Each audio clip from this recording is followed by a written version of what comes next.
We moved into a house in the country about 4 months ago. Since we'd previously lived in an apartment, that means we needed to buy a lawnmower. Instead of putting out $200+ on a lawnmower, when we have to move in a few years, we decided to hire someone to cut our grass. Initially, we went with a guy that my fiance used to work with, but $65 every 2 weeks starts to add up, and I was looking for something cheaper.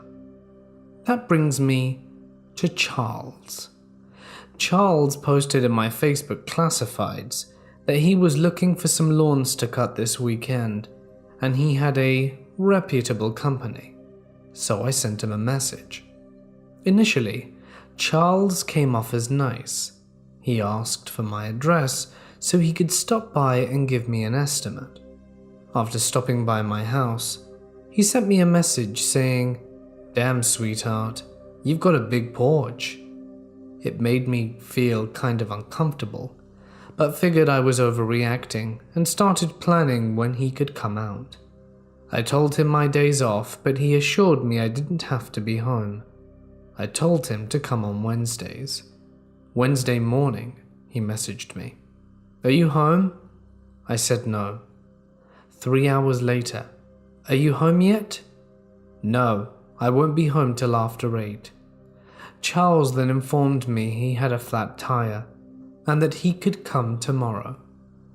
Thursday, first thing in the morning, he messaged me. "Will you be home today?" I told him no. He replied a few hours later, "Hey, are you home?"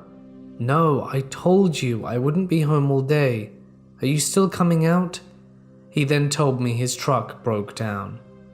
He was sending messages like, "Please don't be upset with me, sweetheart." At this point, I was getting really creeped out. I told him to just come tomorrow. Friday. It's actually my day off, but I woke up and left the house for the day. He messages me, "Hey, I'm coming. You're off today, right?" I said, "Yep, but I'm not home." "When will you be home?" "I don't know." He messaged me later saying, "Sorry babes, I was loading the equipment onto my truck and it fell and broke. Maybe I can come tomorrow." At this point, I was really creeped out and told him to never mind and that I was going to find someone else. On Saturday, I get off work around 4 or 5, check my phone and find multiple messages from him saying that he had cut my grass and I needed to come home and give him the money. I told him no, I'll Cash App it to you. He started getting really irate and saying that I needed to give him the money now. I told him I would give the money after I got home and thought the grass was cut. I was honestly really worried he would be waiting at my house, so I got a friend to drive home behind me. He wasn't there. I sent him the money and I thought that was the end of it. Fast forward 2 months later, I'm on the phone to my fiance as I drive to class, and he tells me he has to get off the phone because there's someone walking down our driveway.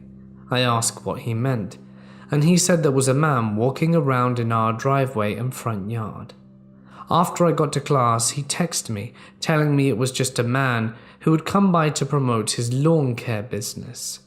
I didn't think anything about it, as it had been 2 months, but later that night, I got home and saw a business card lying on my counter with the name of the man who had been messaging me earlier. I called my fiance Mike at work and asked him how the guy had been acting. He said Charles seemed genuinely surprised that a man had come out and asked if he lived alone. I asked Mike if the man had stopped at any other houses and he replied, "Now that I think about it, no. After he left our house, he just left." Mike said he had seemed really desperate to help around the house and offered to cut the lawn, fix our porch, and remove any trash or scrap metal we had around the house, and then asked if we had any pests such as bats in our attic or anything. That especially freaked me out, as we do have a bat problem, and I had previously posted about it on Facebook. Mike then said what was really weird is Charles was very freaked out about the dog. He heard Max barking from inside and started asking a lot of questions like, is he big? Does he stay outside or inside? Does he ever go outside or does he stay inside completely? How big is he? Is he nice? Mike chalked it up to him being scared of dogs. He gave him a brief tour of the outside of the house, and then Charles got in his truck and left. I then told Mike that this was the same guy who had been messaging me earlier in the year, and Mike started to freak out. He said that Charles had asked a lot of really specific questions about who all lived here and how long they'd lived here, and where they were at the time. He said he tried to brush them off, but Charles seemed really insistent to know if Mike was the only one in the house. Before he left, Mike specifically asked him if he had cut the lawns here before or something, and maybe was thinking of the last lawn owners. But Charles told him, "No, I just happened to be out this way and thought I'd promote my business to the neighborhood." The worst part? I had taken my fiance's car to work that day, which means my car was in the driveway when Charles stopped by. He thought I was home alone. I didn't contact the police because I thought I might be overreacting. This all happened a little while ago, and I really hope that we do not ever meet again.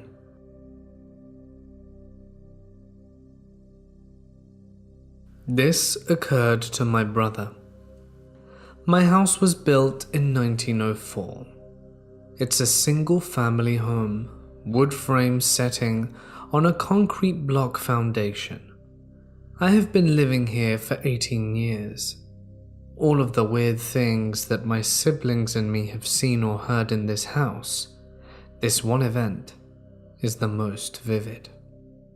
About 15 years ago, my brother and his best friends had started a garage band playing mostly Spanish rock, alternative music, but in Spanish.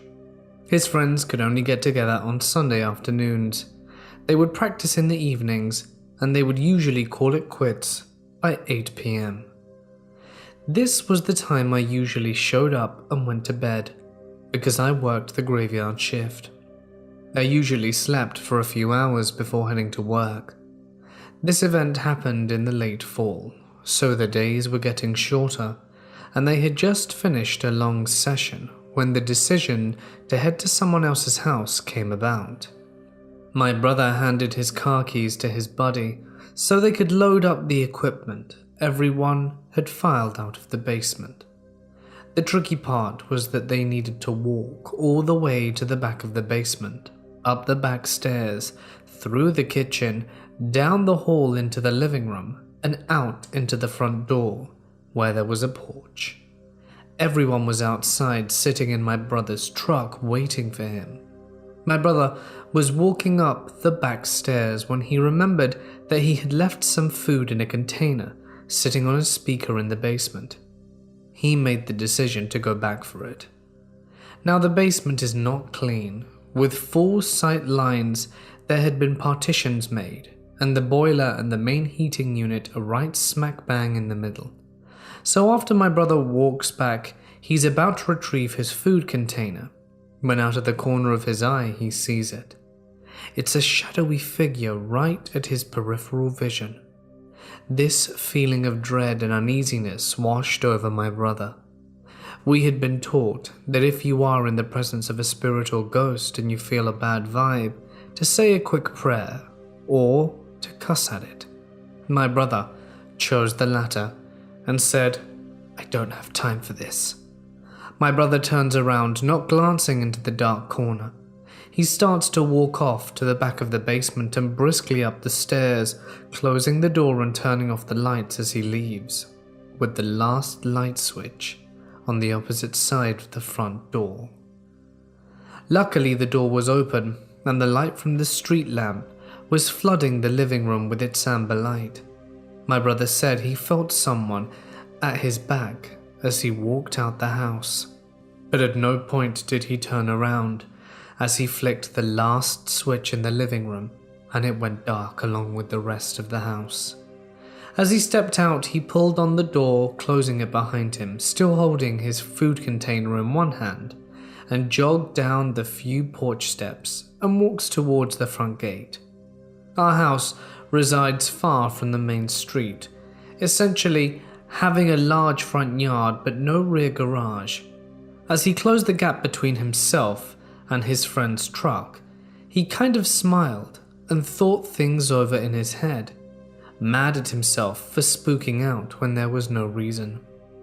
He climbed into the driver's side of the truck, putting his seatbelt on and getting ready to pull out of the parking spot directly in front of the house, when one of his friends asks, "Hey, wait, what about your brother? Isn't he coming with us?"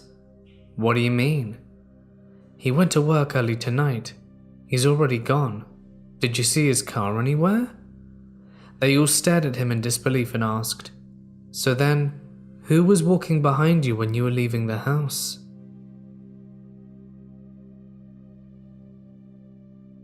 This happened about 6 months ago. First off, I work graveyard shift, 10 p.m. to 6 a.m. Then my weekends are Wednesdays and Thursdays. None of my local friends know where I live yet, and on our door we have a wreath that covers the peephole and doorknob, which has since been moved. My wife was not home when this occurred. She was thankfully at work when it all went down. I got home at roughly 7 a.m., excited to begin my weekend of gaming and spending time with the wife. The usual. I'm doing my normal routine of eating some breakfast, and after cracking open the bottle of whiskey I bought, start up my game. I use a pair of decent noise-cancelling headphones when I game, so I can't hear much of anything unless I pay attention. Around 8:30 a.m. I hear a knock. I heard this though because I'm just sitting in the lobby of a game waiting for my buddy to get back. I ignore it initially and go back to scrolling on Facebook while waiting. Not 10 seconds later, I hear it again and the doorbell rings. I now get up because it might be the landlord or something. Without checking, I unlock the door and it pushes open, and I get punched in the head, and I fall to the floor. I get up fairly quickly, and I bolt to my room where I have an old Lee Enfield rifle laying against the wall. I grab it and point it to the intruder as he's unplugging things from my PC. He sees it and yells, "Oh crap!" and bolts out the still open door. I call the police and let the apartment manager know what had just happened. The aftermath. So the police show up pretty quickly and take my statement. I tell them everything that happened, and the officer tells me he's sorry that it happened, and they'll send patrol around once an hour for the next week. They ended the conversation with, "If we catch the guy, would you want to press charges for assault?" "Yes." "Okay, sounds good. Honestly, we're probably not going to find this guy, seeing as nothing was stolen, and you weren't injured too badly. So, because I wasn't taken to the hospital, that means nothing happened basically." So they said that they were going to close the case. The other officers there asked me about the rifle I used. I told him it wasn't functional and that since it was so old I didn't need it registered, more of a prop than anything. I still had to show him, and the officer pulls the bolts open and does a general inspection and confirms there isn't a firing pin in the bolt. Turns out he was a weapons enthusiast. It's not relevant. So to the home invader who gave me a black eye, let's not meet again.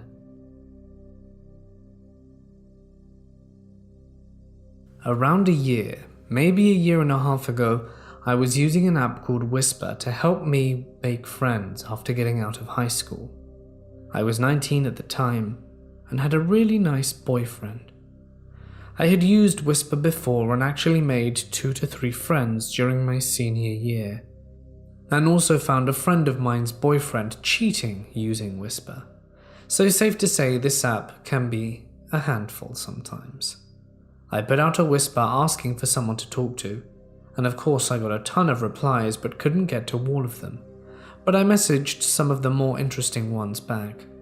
This guy named Jack started messaging me and seemed really nice. He said he was 23 and lived 8 minutes from my house. If you used Whisper, you'd know that you'd be able to search by area or go into a general section and see thousands of whispers being uploaded that you could reply to. You can also send photos instantly after 4 messages. As soon as we messaged 4 times, he sent me a selfie, and I was surprised but didn't really respond to it. Jack was telling me how he worked for a towing company in a neighboring town, how he would have to go use the interstate to go places and all that. At the time I didn't have a job as my mother was sick, and so I would use my laptop out in the kitchen at the table to watch streams and play some games in case she needs me at any point. I remember watching my friends stream, talking to my friends and generally just having a good time, until I got a text from Jack. Now I never gave him my address, never even really explained where I lived, and I did not mention the church, the interstate, nor any landmarks near me. But he texted me saying, "Hey, look out your window." I thought maybe something happened on the interstate, but then I remembered I never told him how close it was to me. But I assumed maybe he just guessed I lived nearby. I see a tow truck right outside my house with a car that broke down. My blood ran cold. He was at the truck, waving. Also very inappropriate while working, but that's besides the point. I started shaking. Due to having some bad anxiety, I ended up having an anxiety attack. How did he know where I lived?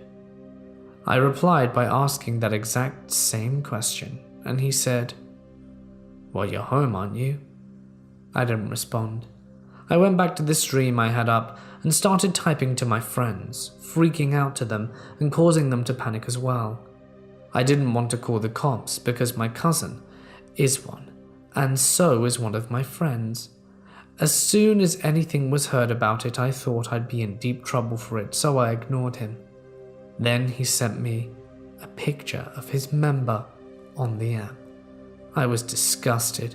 I deleted the post and messages from Whisper and blocked him. The next day, an unknown number messaged me. I figured it was him. I ignored it, and then I got a restricted phone call and answered.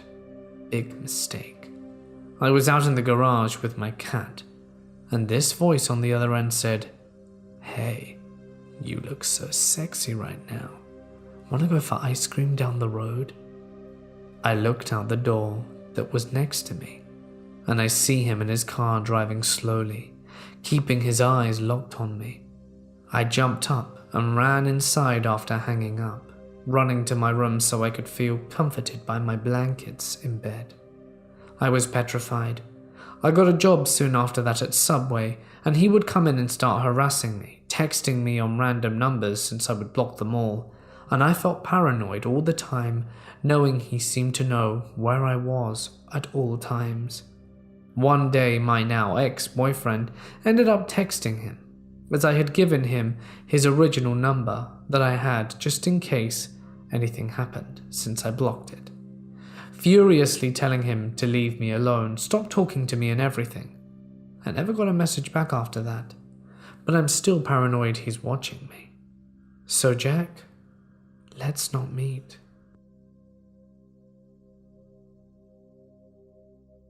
I lived in a share house with 3 other guys at the time. However, they were all at their various jobs and I worked night shift at a nearby gas station. I was in bed after a shift, fast asleep, and I started awake, not really knowing why.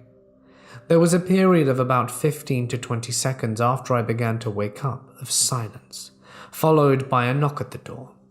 At this point, having just woken up, I was still trying to get my bearings. However, I realized that I must have woken up from someone knocking at the door.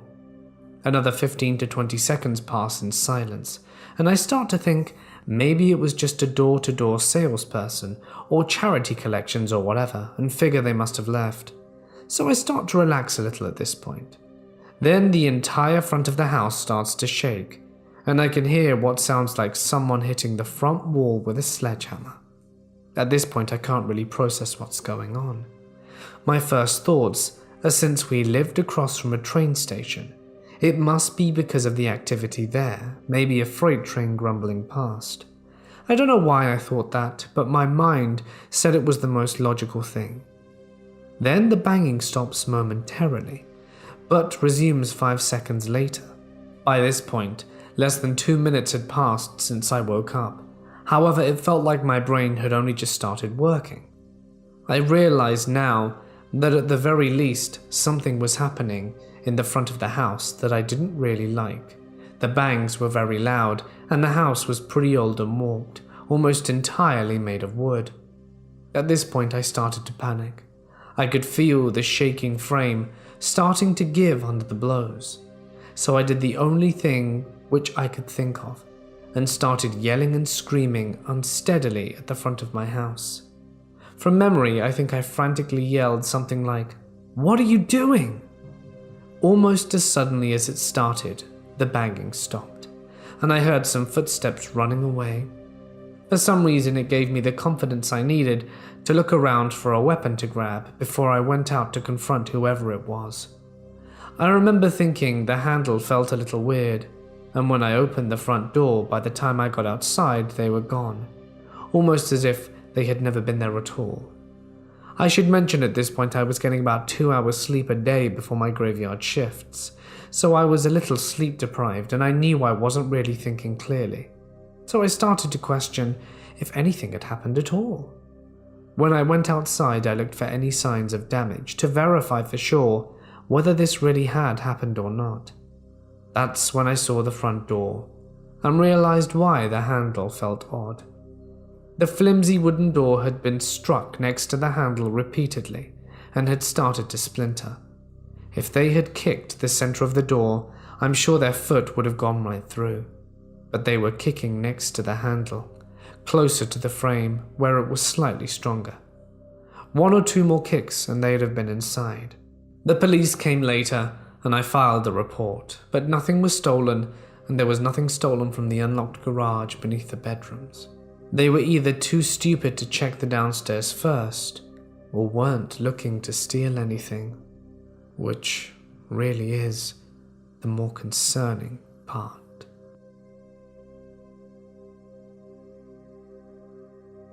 All of this started about 7 years ago.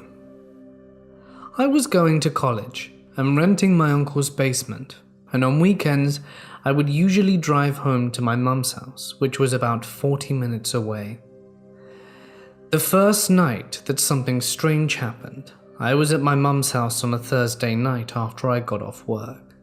I got to her place around 10:15 and went to my old room and started watching Netflix with my headphones on. I didn't have it too loud because my sister, who was in high school at the time, still had her room light on and occasionally would knock and ask me a question on her homework. The night was rather uneventful, and I decided to call in tonight and text her to wish her good night. I didn't get a reply, which made sense considering it was already past midnight, and she had to get up early to go help her grandma with something. I fell asleep shortly after. It was a nice, deep sleep. Suddenly I woke up to the feeling of someone getting up out of my bed. In my tiredness, my first thought was that it was Jill needing to get up for something in the night. As I reached out to touch what I thought was her hand, to clarify Jill was my girlfriend at the time, it was at that moment that I realized this was not Jill. This was a lot taller than her, and when it turned around it was a figure dressed in all black. Every time I've seen this figure, no matter the amount of light, the only thing that would hit it would be enough light to slightly outline the clothing, which was an old-timey suit with a long overcoat. The head was the same, with only enough light to barely make out the features, aside from a very obvious smile and eyes which held a very slight greenish tint, as if pale green light was shining gently into the eyes. Now, at this point, as soon as it looked at me, an intense feeling of fear washed over me, and, no lie, I started to cry. I had seen a good deal of things and nothing compared to that feeling. I started scrambling for my phone to shine a light on it, and as soon as I got my screen lit up and shined it in the direction of the figure, it was gone. Instead of turning on a light after that, I kept tapping the screen to keep it bright until I fell back asleep. I wasn't asleep for long. I woke up again with that same intense feeling. I looked to where the figure had been the first time, and there it was again, just standing and smiling. I grabbed my phone again and shined a light at it, but it was gone once more. This happened a number of times before I took up my laptop, adjusted the settings to keep the screen on, and then popped it up to shine on the area I had seen the figure. And I fell asleep with no issues for the rest of the night. The next sighting was around 1 week later. I was watching Netflix this time as usual, and I heard my sister get up and walk into the kitchen and then come back, and I heard the lights click, meaning that she was finally going to bed. The time was around 11:45. Just outside my old room, to the immediate right, was the door to the bathroom, which had a nightlight to see when you woke up in the middle of the night, and the walls aren't super heavy duty, so when someone closes a door, the wall can shake if they don't close it nicely. That'll come into place soon. The way my bed and dresser was situated, my door was to the right, and I was tucked into the corner of my wall and dresser, so I had a backrest. With my laptop on my lap watching a show, I noticed out of the corner of my eye my door slowly open. I look expecting to see my sister, but as soon as I turned to look, the door slammed, shaking the wall I was leaning on. About half a second went by before that intense feeling of terror and dread came back, and I look up to find this phantom standing there smiling at me. As soon as I recognized it, I turned my laptop around and it was gone. Not wanting to deal with it again, turned Netflix off and called it a night. Now this is where activity really picks up. My weekends end and it's Sunday night, and I'm heading back to my uncle's so I can drop off stuff and head to work. I get back from work and play some video games for a few hours before going to bed at about 1 to 1:30. I was in a light sleep, and at about 2:30 I woke up to the sound of whispering. The way I had the basement set up, I had my bed on the opposite end of the windows facing the street, and I had a couple of bookshelves at the foot of my bed behind the TV to kind of separate the rest of the room from my bed. On the opposite side of the bookshelves there's a couch to the left that I can still see from my bed, and the door to go to the hallway to the garage and the stairs to go up. I wake up from the whispering and start listening harder, thinking my uncle was still awake upstairs and on the phone or something. That's when I saw a head pop up over the bookshelves and look at me. As soon as I saw it, it popped back down for a handful of seconds before coming back up. I recognized it as the phantom and turned on the light over my bed, and it was gone. I turn on a movie on my TV and get comfortable enough to turn the light off, and eventually I drift back off to sleep. The movie ends and enough time passes that the TV and DVD player go to sleep mode. Again I wake up to the sound of whispering, and I quickly look around to find the phantom sitting on the arm of the couch, just staring and smiling. That intense feeling comes over me again, and for what felt like 10 to 15 minutes we just looked at each other, and eventually the phantom got up and walked out the door to the hallway. I fell back asleep for the rest of the night with no issue. The very next night the same thing happened again, but the only new thing was the sound of the phantom dragging something heavy across the floor, which to this day I cannot figure out what it was, unless it was moving the chairs and then moving them back. The events of those 2 nights became a commonplace thing for the next few months. By now, it was getting into late summer, and I was riding my motorcycle as much as I could until I had to park it due to the bad weather.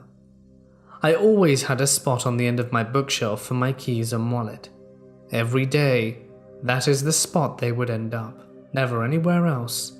I had Thursday off that day for some reason, so I was taking my time to prepare myself for the ride down to my mum's and then stop out at Jill's and see her and her parents for a bit. Earlier in the year, I had traded my old bike for a 2012 Ninja 650R, and I was excited to take it down. I go grab my key after putting my wallet in my jacket pocket, and I can't find it anywhere. I grabbed the spare and put it in my jacket just in case, and started checking my old pants. Nothing. I check under a pile of clean clothes I had yet to fold. Nothing. I check my car. Nothing. No nice regular keys anywhere. So I figure I'll look later, and I go down for the weekend and make note to everyone to please keep an eye out for it, because I can't find it. I go back to my uncle's not having found the key, and I kind of forget about it. Events with the Phantom go on as usual for about 3 weeks. I head back down to my mum's, and I make a stop on Friday, out at Jill's because she was off school. I get there and I help her do a laundry that's needed to be done, and we reach the bottom of an old pile. And lo and behold, there's my key. I don't know how it could have got there. Things go on as usual, and fast forward about another 4 months, Jill is taking the semester off school and gets a job at a place near where I live, so she starts staying a few nights at my uncle's with me. One night she's off work and watching a movie sitting on my bed when she told me she had noticed a shadowy figure pacing by the windows on the opposite side of the room. Now at this point, I had yet to tell her about the Phantom because I didn't want to freak her out or think I'm crazy. A few weeks go by, and randomly in the middle of the night she wakes up saying she's sorry. I asked her what she was sorry for, and she replied by saying that she's sorry that she kicked me. Me being tired, I responded saying it was okay, and she had asked to trade sides of the bed because she seemed to be a bit scared of something. I fall asleep for about an hour before I roll and kick something at the foot of the bed fairly hard. I knew it wasn't her because there was absolutely no give to what I had kicked. I quickly turned the light on above my bed, and we both look at the spot we had kicked, and the comforter was compressed and slowly rising as if whatever was sitting there had just gotten up. We both look at each other and decide to leave the light on and turn on a movie for the night. Some time goes by, and from a local restaurant my uncle got a Valentine's Day balloon that he then gave me, so I took it downstairs and let it go to the ceiling. A few nights go by, and it's just the usual Phantom antics, and I was thankful it didn't wake Jill up at all. Then another night when I was at work, and Jill was still at my uncle's watching movies with the light off work. There was a video of this on my old phone that she sent me, but when I recently checked the SD card, it got corrupted, so I lost the video. She was sitting on the bed when all of a sudden the balloon started bobbing up and down, making circles. It then bobbed and drifted over to where the Phantom usually sat on the arm of the couch, and circled there for a few minutes before moving to the foot of the bed where it had been sitting and started bobbing and circling for nearly 5 minutes before bobbing back to where the balloon started and not moving at all after that. I looked at the video on my break at work and called her to calm her down, and then when I got home I popped the balloon and threw it away. Again, the usual deal with the Phantom's antics for a few weeks, before Jill and I were watching a movie. She was sitting up eating fruits by the foot of the bed, and I was half laying against her holding her hands across her stomach. She has poor circulation, so her hands are always cold, and I didn't think much of it. Now, just a fun fact, she usually eats fruit with 2 hands. Out of nowhere I feel the hand with fingers interlaced grab my hand incredibly tight and jerk away. I look up in anger at her, but then I see her holding her fruit with both her hands. All she said was, "What?" with a very confused tone. I told her it wasn't nice to squeeze my hand and then jerk it away. After that, she gave me a very confused look, just wiggled her hand, saying that they had been there the whole time and she wasn't holding my hand. Thoroughly creeped out by this, we turned on all the lights and a movie before eventually falling to sleep. As more time went by, Jill returned to school full time and went back to live at her parents' house. I was still at my uncle's, working on what would be my last semester at school. Usually, things with the Phantom went by and nothing too more out of the ordinary happened. His visits were a nightly basis, and the new year came, and then it was April, and I decided to change schools and left my uncle's and moved into a portion of Jill's parents' house that we rented from them. It was at this point which my run-ins with the Phantom started to slow down a little bit, and I wasn't seeing him as close as I had seen before. Out of where they lived, there's a lot of old native Indian burial mounds and some in crop fields that are no longer there, but that's a different story. Anyway, that winter my best friend was down at his parents' house for winter break, and his parents were having their house depraised, so he just wanted to stay out of the way, so we stayed at my mum's and hung out and played video games for 4 days. On the second night in, at last, before a long break of runnings with the Phantom, I gave my best friend the guest room, and I took the floor of the living room in the basement. I used a ton of blankets and built a sort of nest, so it was nice and comfortable. The way I was positioned at the head, there was a love seat that acted as a partition in the basement from workout equipment and the living room. To my left was a regular couch. At my feet was the TV, and behind the wall behind the TV was the guest room. The door to the guest room was just of the TV, and to the right of that was a small L-shaped hallway that went to the same direction as walking into the door to a small bathroom. I woke up in the night at 1:08 after not having been asleep for long. I check the time, then look around and look towards the hall, where I see the Phantom standing in the hall, peeking around the corner.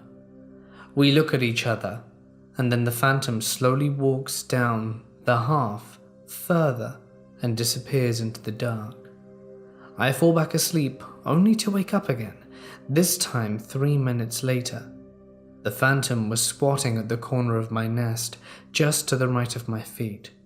I whispered to him to please go away and leave me be. His smile got wider. He stood up and walked back to the dark. Eventually, I fell back asleep and woke up again at 4:08. This time I'm lying on my back, and on all fours, over the top of me, is the Phantom. His face 2 inches from mine, same slight green tint in his eyes, and a massive smile on his face. It felt like forever, but was really probably a minute, if that. Finally, he slowly got up and walked back to the hall, and before he disappeared, he turned back around and smiled again. And just like that, he was gone. At that point, he was gone for a few years. I thought there were maybe a few times where I saw him, but I was never 100% sure. Every time after that, when I had to go into my mum's basement, I would always get that same intense feeling, along with the feeling of being watched, but never saw him. Now we get to the part that was probably a bit dumb on my part. I was down in the basement for something, and I had this intense feeling before I finally said, "Alright, fine then, let's go." Just kind of asking it to follow me again, which kind of half worked at that point. On occasions I did start seeing the Phantom once more, but always from far away. Since then, I'm no longer with Jill, and I now rent an old farmhouse just outside the town where I grew up. Fast forward about 2 weeks. I got on the subject of skinwalkers with my mum, and it reminded me of the Phantom, and I was telling her about the stories too, just because it had been a while. I kind of thought it was odd, That even though I had told the phantom to come along, that it never got too close, and I ended up telling my mum that. Even she had told me every now and then she would have an odd feeling when she was in the basement alone, late at night mostly. This kind of creeped me out, but I didn't think too much of it and eventually went home and relaxed, watched The Office with my dad. I moved him out there to keep an eye on him, being he has early onset Alzheimer's. No incidents that night at all. Now, this past Thursday, it was about 10:30.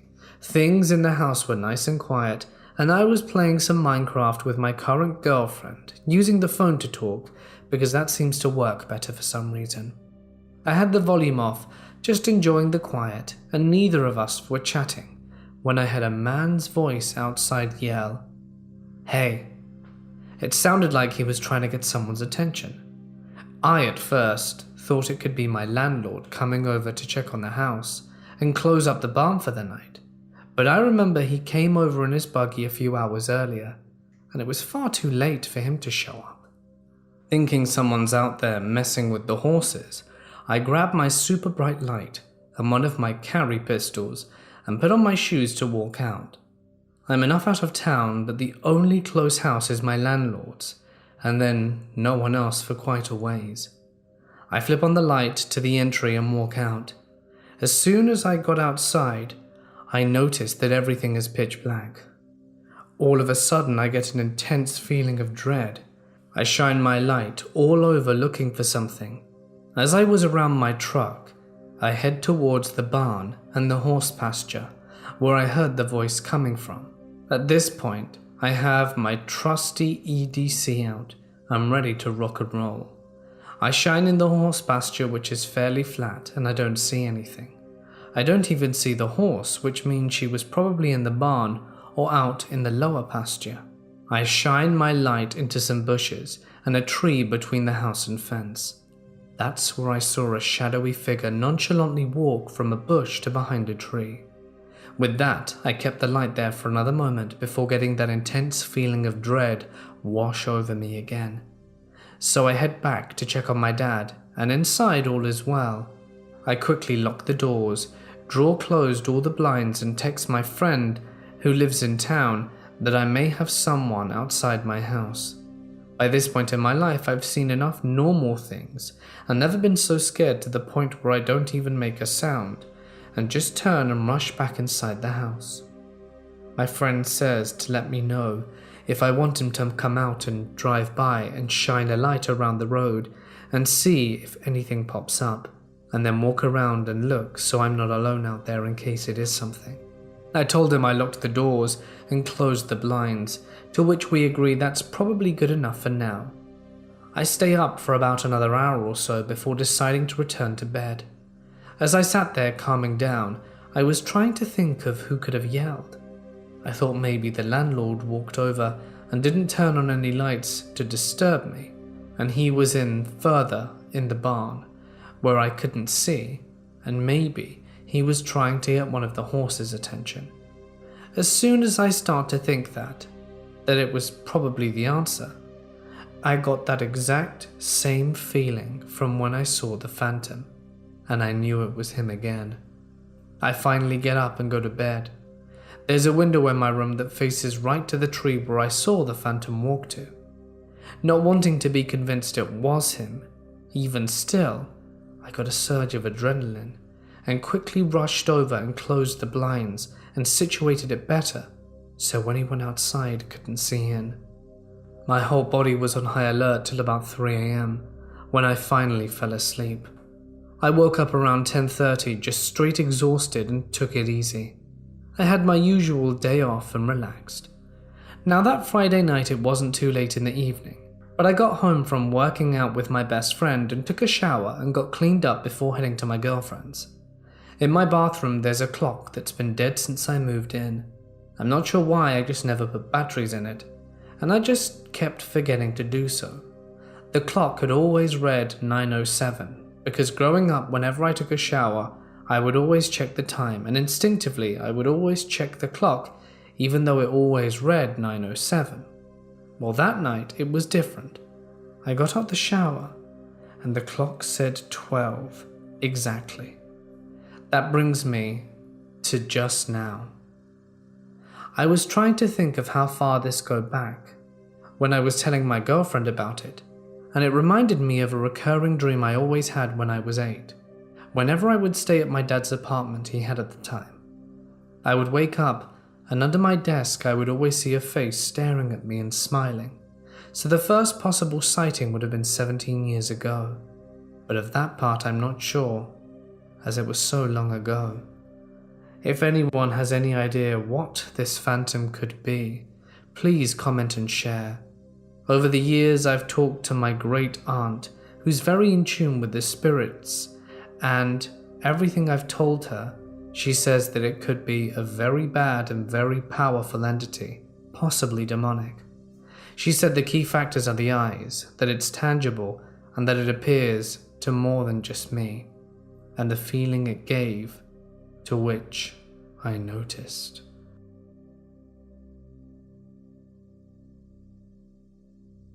One night, I was sleeping. My husband was on night shift, my 3 kids were in their rooms fast asleep, and I was dreaming, although I can't remember what I was dreaming about. Suddenly, all the noises in my dream muted, and I heard an urgent but calm voice overhead coming from the sky saying, "Wake up, Amy.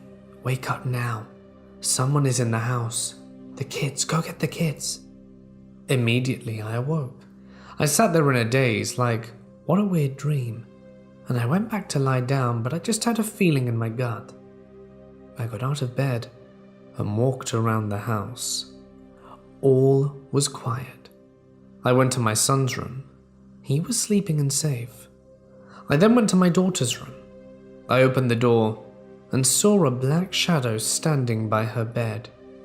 I flicked the light switch on, and there, standing by my daughter, was a man I'd never seen before. I was so scared I jumped on her bed, covered her body with mine, and just started screaming at him. The man hurried and jumped out the window, as our rooms are on the first floor. Her entire screen was bent and pulled out. He must have pulled the screen out and then opened the window, which wasn't locked. Luckily, my daughter woke up as I was screaming. She did not see the man. I called the police and my husband. Turns out the guy was a neighbor's brother. He'd been staying with him for the summer. He drank with my husband and neighbor and knew that my husband worked night shift and that we'd be home alone. When the cops interrogated him, he swore he had a drug habit and only broke in to steal items or money for drugs. He had no intention of hurting my daughter. I don't believe him. If that voice in my dream didn't wake me up, who knows what would have happened. The second time it happened, I was once again asleep. My husband was home sleeping next to me, and I was dreaming when again it all went quiet, and the same calm but urgent voice said, "Wake up, Amy. Go to Nova. Nova is in trouble." Nova is my middle daughter. She was 5 at the time, and I woke up and flew into her room. Before I even switched the light on, I could hear her wheezing. She was having an asthma attack. I switched the light on and my poor baby's face was blue. Tears were streaming down her face. I ran her to the bathroom, got her inhaler, and I screamed for my husband to dial 911. She took her inhaler, but it was too much. Luckily, the ambulance arrived and got her to hospital. She was in there for 3 days. I can't explain why this warning happened during 2 occasions where my children were in danger. Maybe it's a form of mother's intuition. Maybe it's a dead relative. Who knows? Has anyone ever had anything like this happen to them?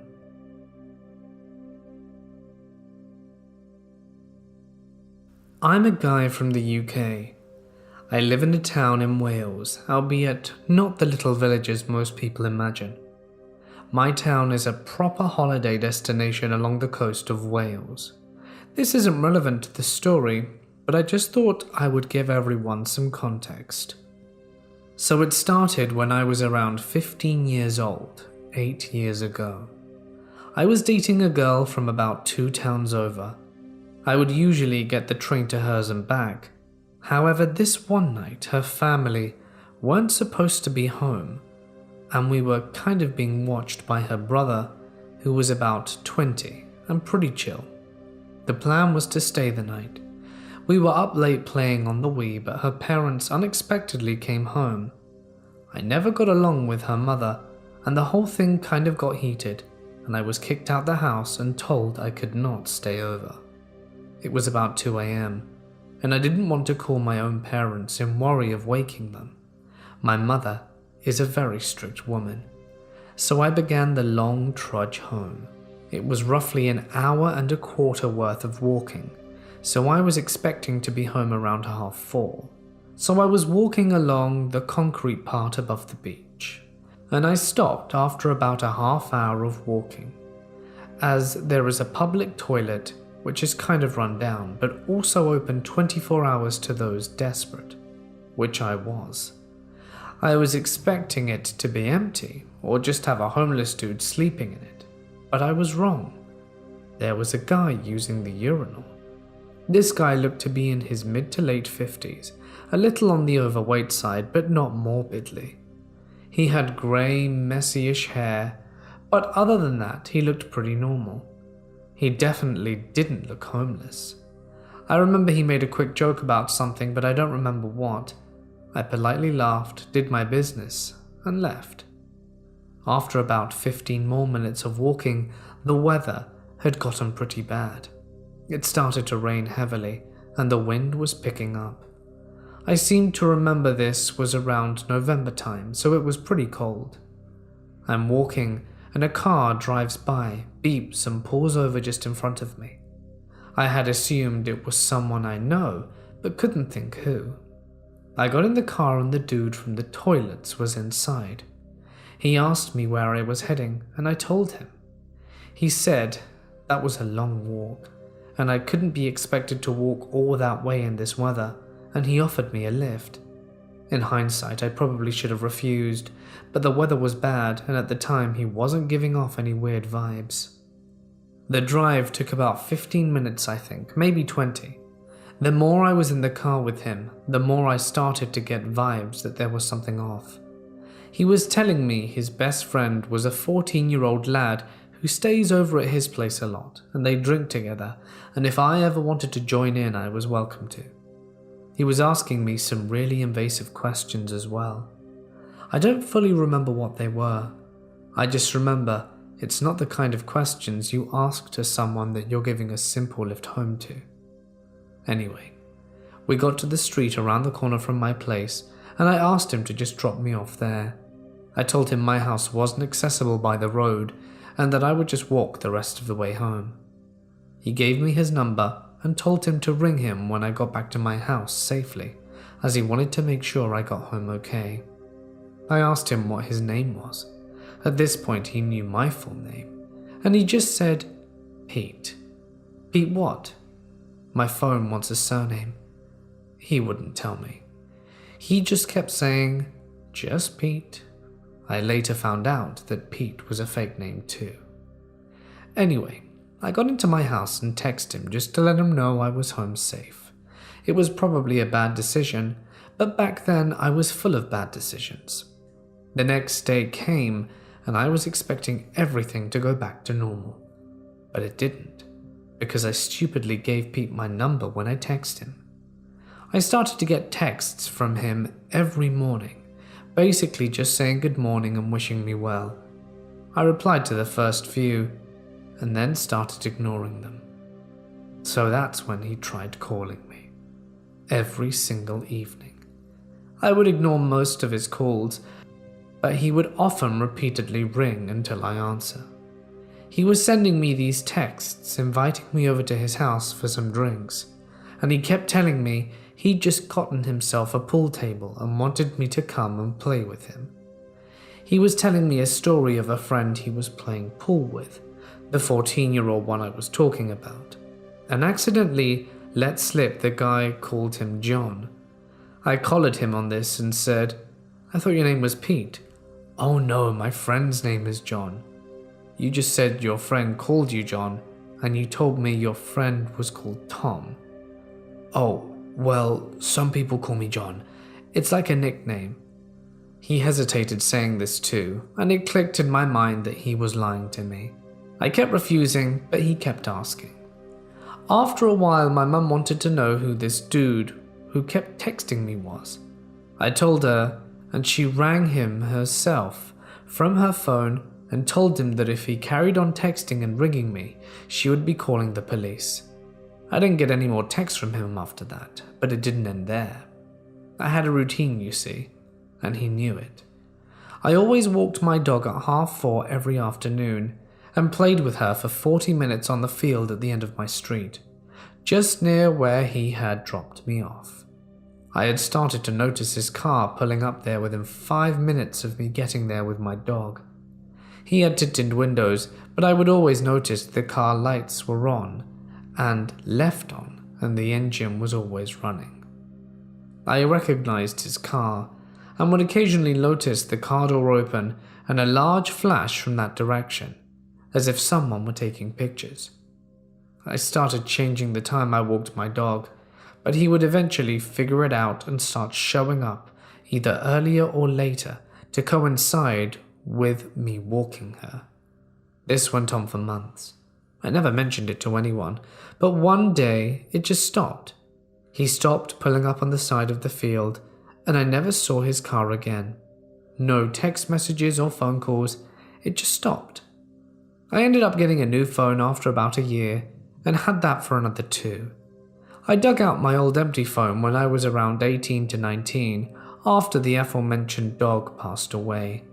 I had some old pictures and videos of her on that phone, and wanted to transfer them over to my PC, so that I always had them. I turned on the phone, which had been off for several years now, and still had the old SIM card in it. That's when I got my final message from Pete. It was an old one, and was about 14 months old. It said something along the lines of, "Hi, I know we haven't spoken in a while, but I've just thought you should know that over New Year's I was diagnosed with an illness, and I've been told I don't have long left. You were such a good friend in the short time we knew each other. I live at," and he sent me his address, "and would really appreciate it if you could come around, just so that I could have one last chat. I've got some beers. If you want to stay the night, you can. Just drop me a line if you want to come round, so that I can get everything ready for you. See you soon." No idea if Pete/John was genuinely ill, or just trying to lure me to his house. I've never been to the address he sent me, and never responded to him or heard from him since. I didn't reply to him, and that was the last I heard from the guy. It certainly had a big impact on me during those years. I don't know if he's gone, but I do know I never would want to meet him again.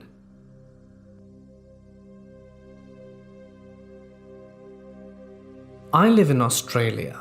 My house is on a hill and has an upstairs and a downstairs.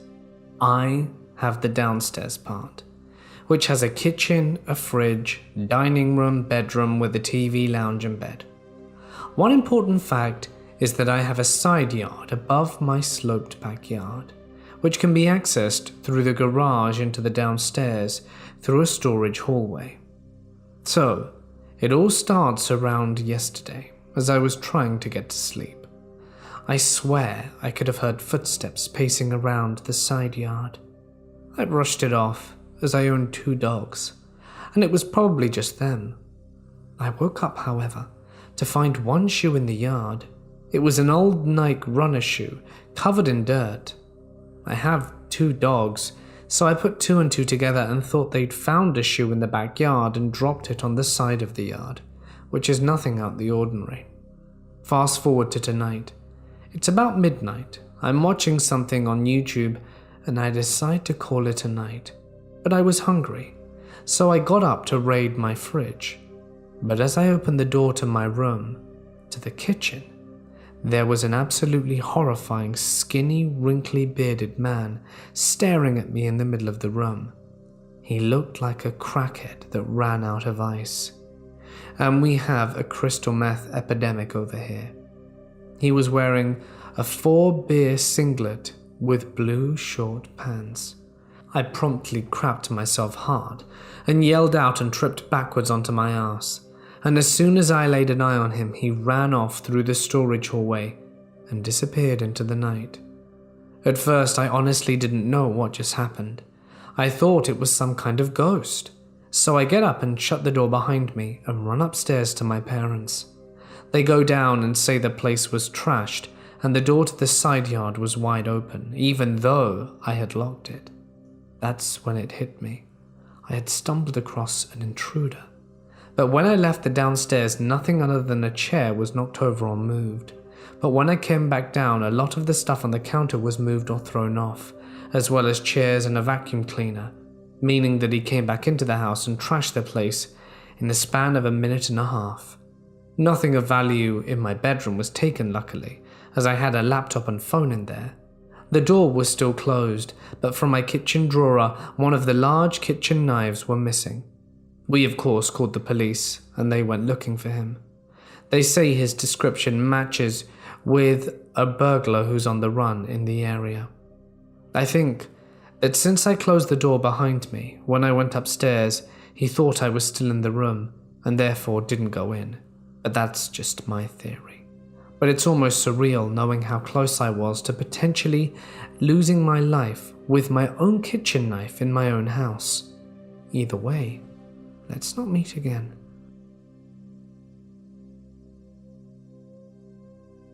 This story starts around the fall of 2017. I was walking back down to work from lunch when I passed this girl and noticed she got up and began to walk behind me. She took a different route and didn't follow me, and a few days later it happened again, but this time she was following me. I assumed she wasn't following me at the time because where my office building is situated, you have to go up a set of stairs and pass a few other buildings, and she did not follow me into my building. After a while, I noticed we took the same train home. A lot of the time she would be watching me. When we made eye contact, she'd look away. Then she'd continue looking when she thought I wasn't looking. There's a Whole Foods across from my office. I went there for lunch a few times during the week. I started seeing this girl sitting in the window for lunch, and she would almost always get up as soon as I left and walked the way I did. Around this time, I began seeing her more frequently. During lunchtime or when I got the metro, she was almost always there. After a few months of this, I started noticing that she would get off at the same station as me sometimes. Sometimes she would walk the same way as me. Once I got to my place, she would always pass but never followed me up to the entrance. During this time, I started receiving phone calls at work from random phone numbers that, at the time, I assumed were spam. There would either be silence on the end, or the person would hang up immediately. I also started receiving fake Facebook requests from people I already knew or were already on my friends list. December of 2017 comes by. By this time, I'm not going to Whole Foods as often. If she gets off at the same station as me, I go into a restaurant or go shopping for groceries before I go home. Around this time, an old friend I went to high school with contacts me, kind of out the blue. She said she wanted to follow me on Instagram. We text a few times and I accepted her follow request. She contacts me again about a month later from a different number, but this time she's texting me frequently. I'm talking about every day/every other day. I'm not one to be mean or show when I'm annoyed too often, but after months of this, when she starts asking me if she's texting me too frequently, I don't hesitate to tell her that she could lay off a bit. She stops for a week or so, then begins texting me frequently again. This whole ordeal should have sent up red flags for several reasons. During this time, she would ask me so many random questions, like when you would do when you're trying to get to know someone. She would ask for selfies, which I declined to as I don't like taking pictures of myself, and I would tell her that there are plenty of pictures of me on Facebook. She would ask what I'm doing on the weekends and the names of my friends on occasion, which I wouldn't tell her because I thought it was weird that she'd want to know my friends' names. I only sent her a couple of videos of fun things I'd do, but that was it. August 2018 rolls around. I'm still seeing Creepy Girl everywhere during the week. I get pulled into my boss's office, and he says that a few co-workers received fake screenshots from Facebook of me talking badly about them. Now, I've never posted on Facebook and would never talk crap about my co-workers on social media. I don't have a grudge with anyone, nor do I know of anyone who has a problem with me. I'm a fairly easygoing guy. I managed to clear things up with everyone involved and still had my job. Of course, my friend is still texting me fairly frequently, and I tell her what happened a few days later when I get home from work. I tell her I don't want to go too much into it, but she keeps badgering me for details. When I finally let it spill, I was going to bed, and she got the message. The more I thought about all the times she texted me, the more uneasy I got. Something that she said just didn't make sense, especially from the way I remember it. We had kept in touch over the years, just not as frequently, and we hadn't touched bases for a while before I heard from her in December. A couple of weeks later, I decided to reach out to my friend on Instagram, but the Instagram she last messaged me from wasn't there.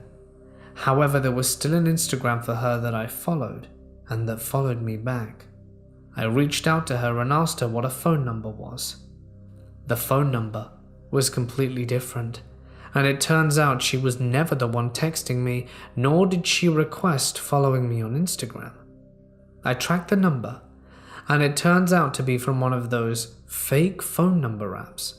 I requested to be blocked from the service, and I never heard from my friend again. After talking about it with my brother and a few friends, I'm almost certain it was the girl that'd been following me.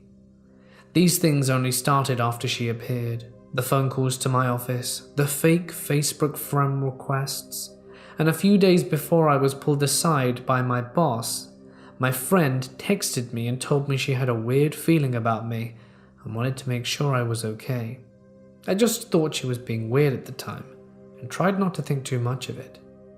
This whole ordeal is really scary when I looked back on it, because I sent videos of myself and my address at one point. My friend even confirmed a post my brother made with pictures he tagged me on Facebook. I was texting a stranger for 8 months about my life, and they also apparently have access to my Facebook page. I still see this girl since she obviously works in the same area as me. She doesn't follow me around as much, but when she does see me on the metro, she always watches me or sits somewhere she'll be able to make eye contact with me. I'm always careful now if anyone texts me from an unrecognizable phone number, and I'm just paranoid. I know this story might seem a bit all over the place, especially with the conclusion I came to of the girl posing as my friend, but I had to get this off my chest. So creepy girl who's been following me, staring at me, and most likely catfished me, I don't ever want to meet you again. I really don't know why I didn't suspect my friend wasn't really her at the start. She obviously had my phone number, and she knew my mom and brother's name, where I went to college, and the fact that we went to high school together. So you can see why it was very convincing. This happened in 2007, when I was 19. I was attending college in what I thought was a very safe southern town with a population of about 30,000 people. I was lucky enough to have a modest place to myself because my family owned property in a suburban area that they no longer used. The house was very small but sat in the middle of a 2-acre fenced lot with a lot of pine trees and shrubbery. So Saturday night, some friends picked me up and we went to a few parties. Hung out at their house, nothing major. They dropped me back off at my house around 1 a.m. I had 2 dogs that usually sleep in my room, but this night they were being restless, so I put them in the living room and closed my bedroom door so they couldn't keep bothering me, and I instantly fell asleep. A few hours later, I awoke and saw a man climbing in my bedroom window through the shades. My bed was pushed completely up against the wall by the window, so by the time I saw him, he already had a knife to my throat and a hand over my mouth. I don't think I intentionally left the window unlocked, but I'm a 5'11" girl and was almost out of reach from the ground. It was also incredibly narrow, maybe 1 to 1.5 feet high, 3 feet across. It never even crossed my mind that someone would or could break in through that window. My first feeling was absolute rage. I remember that more than anything, I could instantly tell I had no idea who he was. His cheeks were really hollowed out, and he was very thin. He was also older than me, maybe in his 30s. He said, "If you don't scream, I won't kill you." His voice was so calm. I remember later thinking that his tone was so normal, we could have been discussing the weather.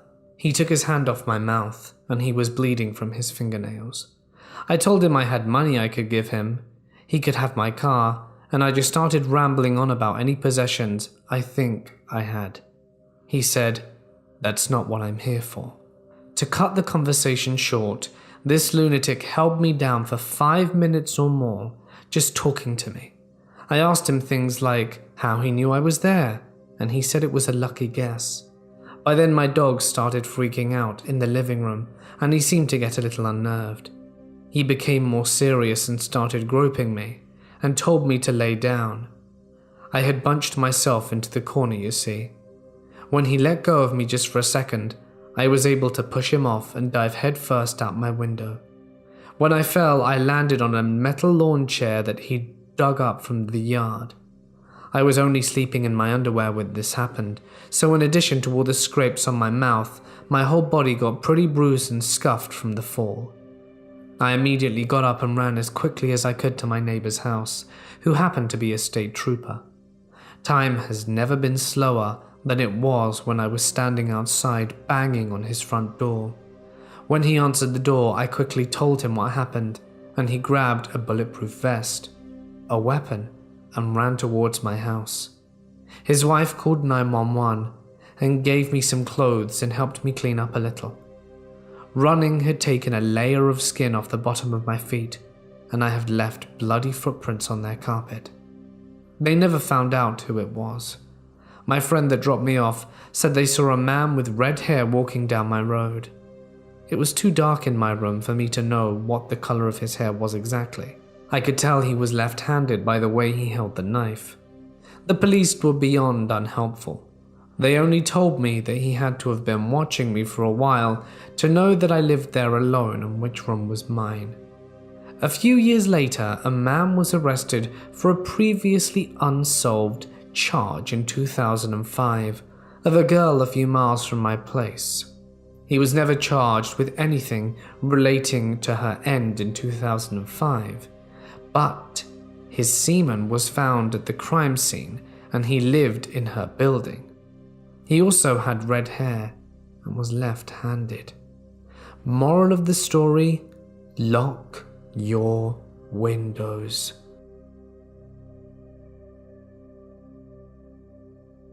Before I share my mum's experience, I feel like a little bit of background is necessary for you to understand, as my family's history is important.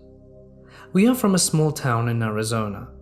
I was born there, but I've lived in the city since I was 5. My parents were born and raised there, as were their parents. The town has a slew of paranormal activity, maybe having something to do with it being known as an outpost of some sort for Spanish soldiers during the war. I honestly don't know which one, but it was several hundred years ago. There are rumors of witchcraft and many witches living there even to this day. It has a cemetery on a hill that is so old it has been condemned. You can literally fall through the ground and through an old coffin if you venture there, and the graves are so old that all the remains are piles of rocks. There are no markers of any kind, except for a few splintered, rotted wooden crosses. The house that my great-grandparents lived in was built somewhere in the mid-1800s. My mum grew up in the house, right next door. Many relics from the war have been discovered in this town, and when my mum was a preteen, she says her neighbours who were extremely poor, as they had dirt floors and always wore tattered clothing, discovered a chest of Spanish coins, both gold and silver, while digging a new septic tank. They became very wealthy overnight and moved away, but according to my mum, the family is still very well off. My family had somewhat of a dark history on my mum's side, and after her grandparents both died, her mum was cleaning out their house and discovered 2 voodoo doll type things that they believed were responsible for her parents, my mum's great-grandparents' death. I'm just trying to give you a little bit of background info. My mum has also always been ultra-sensitive. Her intuition is almost always spot on, and she has spent her life hearing and seeing apparitions and spirits from a young age, and also has dreamt of all sorts. Some of them about people who have already passed, some predicting deaths, and other significant events in her life. She passed on some of these traits to me, and she says I am also sensitive based on some of my dreams and experiences. She's told me several times of a dream she has while spending the night at her grandparents' home. She said that there was nothing significant about that day or night that she can remember. She was about 13 years old at the time. She went to bed around 9, which was normal, after helping cleaning up the kitchen, where she stayed and slept in the guest bedroom. And since all her aunts moved away and had their own families, she was alone in the room. The dream started as if she had just woken up in a strange place. She said that immediately a pungent, musty smell hit her nostrils, and it was so dark she could hardly see her hand in front of her. When she lifted her hand to look at it, she heard the sound of a chain rattle and felt something cold and heavy on both wrists. After feeling them, she realized they were thick shackles, and they were attached to the wall behind her, so her movement was limited. She started to feel the rest of her body, and she said she didn't feel like herself. She was extremely thin. She could feel her ribs sticking out, and she wasn't wearing any clothes. Her hair was cut very short and uneven from what she could feel, and her face felt very thin as well. Her cheekbones were also sticking out. She noticed that she could faintly hear the sound of men's voices and the sound of horses, but it was far from where she was. It smelled dank and faintly like horse manure, and the floor she was sitting on was dirt. The wall felt hard, like clay or some type of concrete. She started telling herself this, that she was just dreaming, but she couldn't escape how real it felt. The smell, the sounds, the weight of the shackles and chains. About the time she started to hear the other chains rattling nearby, as if there were others that were chained up as well. She could hear them whimper and cry, but no one near her used any words. At that point, a feeling of complete terror and dread hit her, like she knew she would never escape or be rescued and she would perish there. She started to look around, and she said she couldn't see anything besides or in front of her, but when she looked up, all she could see was a small window or opening about 2 feet by 2 feet, and it had 4 to 5 vertical bars on it. It must have been at least 50 feet up from the floor, so there was no way she could reach it or look out of it. She realized that's where the voices and the sounds of horses were coming from. She started to panic and pulled the chains, tugged at the shackles, but to no avail. Neither would budge. She was trapped, and there was no way out. At that point, she had told herself she had been dreaming and tried everything she could think of to wake herself up. She bit herself on the hand, pinched herself, and even slapped herself, but nothing would wake her up. After what felt like hours of this, she resorted to just bawl her head off and laid down crying herself to sleep. She woke up in the bed that she had fallen asleep in, which was at her grandparents' house. When she opened her eyes, her cheeks and pillows were wet with tears, and her heart was pounding in her chest. She said she felt that horrible panic and fear for several minutes, until she realized she was awake and in the room she fell asleep in. She immediately got up and went to her grandparents' room. It was early, but they were already awake. She proceeded to tell them everything about the dream in detail. Her grandpa, who she was very close to, hugged and comforted her, reassuring her that she had just had a nightmare, that everything was okay, and she just had a vivid imagination. When she went home later and told her mom, she told her the same thing, that it was her imagination.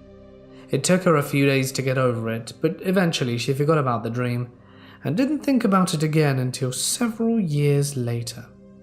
As I mentioned to you before, my great-grandparents' house that they lived and died in was really old. Growing up, it was always in need of some kind of repair. The roof and the walls were always being worked on. My mum said she was pregnant with me, so she was about 22 when the floor needed to be redone. And it was no easy job. The entire floor required to be torn out. By this time, both of her grandparents had already passed.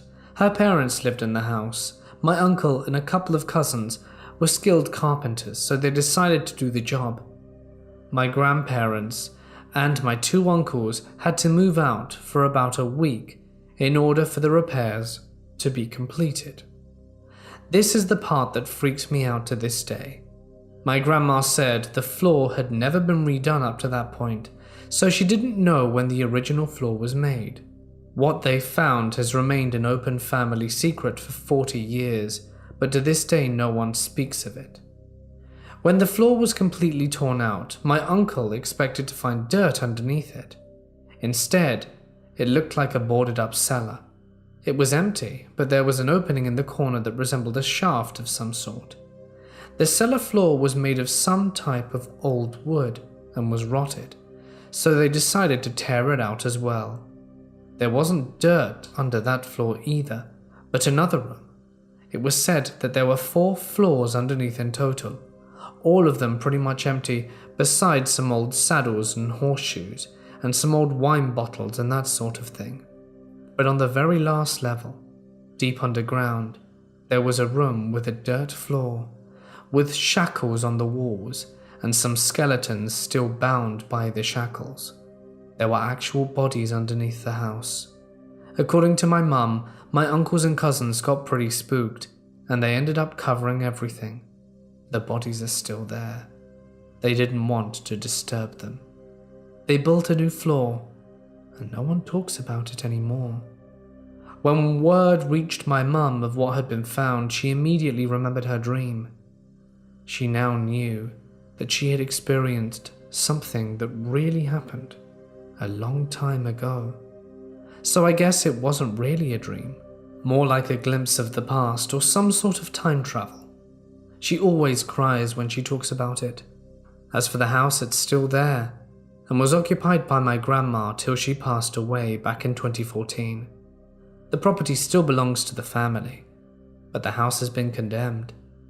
The roof caved in a few years ago.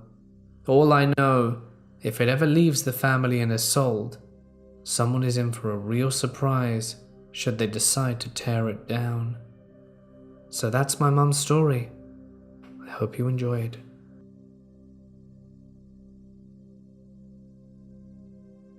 I lived in a pretty average middle-upper class neighborhood.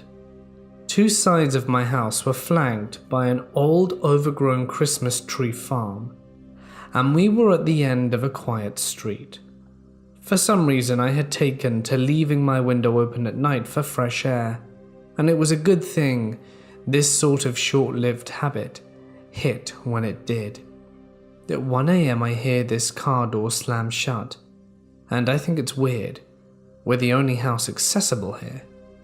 2 guys got out and they crossed our lawn to the side of the house that faces the farm and stood near a window to my dining room. Another sedan pulls up and 2 more guys get out. One has a chain and rope. At this point I try to wake my alcoholic parents, who assure me I was just having a bad dream. I go downstairs and watch them out the window for a bit while they're chatting and smoking. One goes to the farm and comes back. I tried to wake my parents up, but now they're up and my mum's got the window open. My dad's loading his gun and has the police on the line. Something tips the dude off.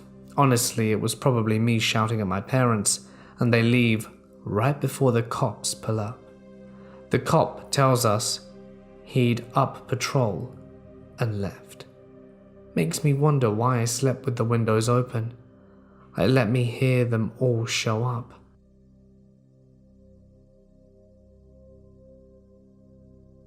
When I was 15, Ray William Johnson was the most subscribed YouTube channel out there.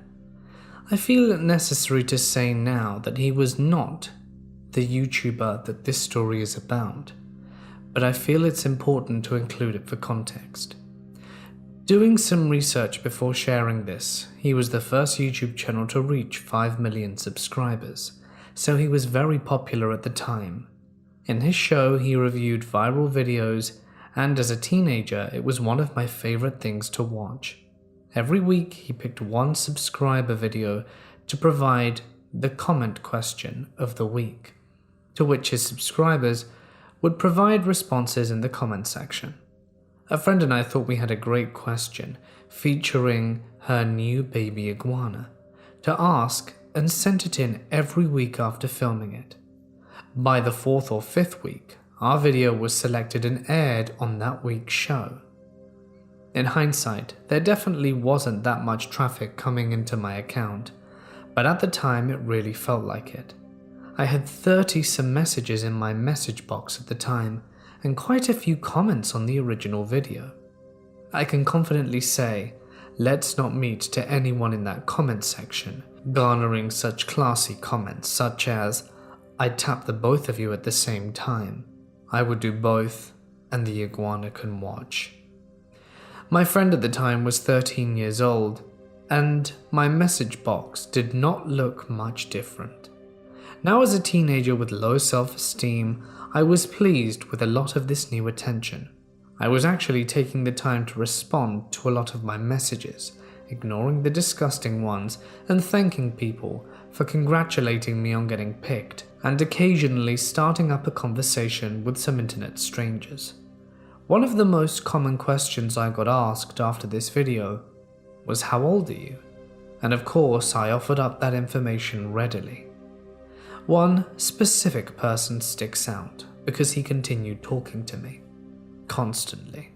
Every day. I would have a new message from him, and I would respond. He was just chatting. Just being nice, I thought. He had a YouTube account, small, but had a couple of thousand subscribers. Having had 11 myself, all of which being my friends, I thought it was so cool that his channel was successful. He asked me how old I was. I told him I was 15, and he told me he was 21. It was initially quite tame conversation, but after a few weeks he asked me for my phone number. I was naive. I gave it to him because he was nice, and he didn't live anywhere near me. From what he told me, we lived several states away. Then the texting started, and he tried calling me. Around here is where I started getting creeped out. He began talking about wanting to meet me. Now at this point I'd seen To Catch a Predator in school, and I started getting somewhat suspicious.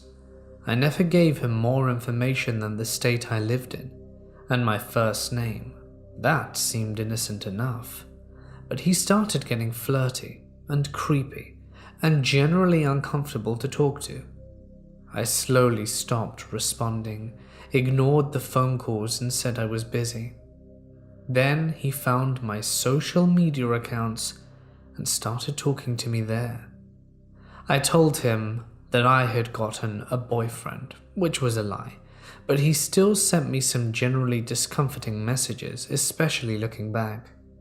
This guy made me so uncomfortable that even thinking about it now or seeing his username makes me feel nauseated and tense. The message that really got me was one that finally scared me enough, and the one I actually can remember after all those years.